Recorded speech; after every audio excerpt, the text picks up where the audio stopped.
Ang lulutuin natin ngayon ay pork chop pan barbecue.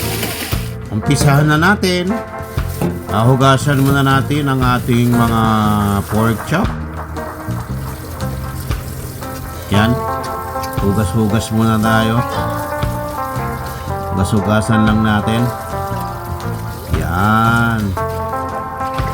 Yan.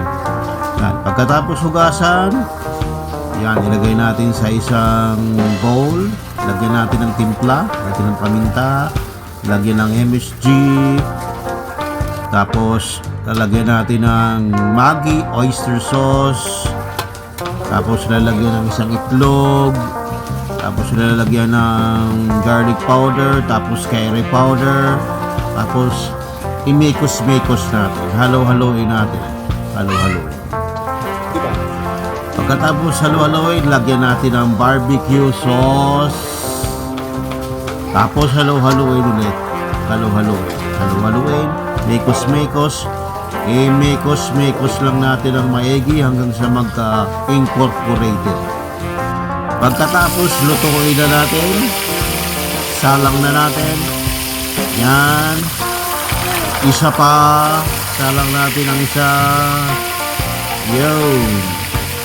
Tapos, ibaliktad natin. Siyempre, babaliktad rin natin para maluto yung kabila. Yan, ganyan. Baliktad rin natin. Yun. Baliktad na. Yan, usin lang natin ng konti. Tapos, pagkatapos ng isang araw, luto na. Hahanguin na natin. Yan. Hahanguin na natin yan. Hahanguin na. Yan. Hango. Ganyan ang resulta. Pagkatapos nyan, ita-chop na natin. Siyempre, paano natin kakainin kung hindi natin ita-chop yan? Ita-chop muna natin. Yan. Chop natin.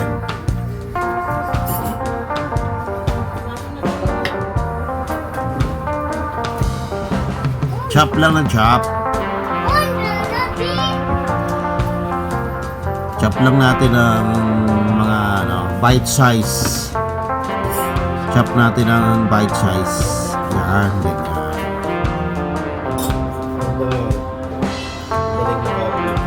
Yan. Ganyan. Chop lang natin. Chop lang ng chop. Yan. Ganyan. Ganyan.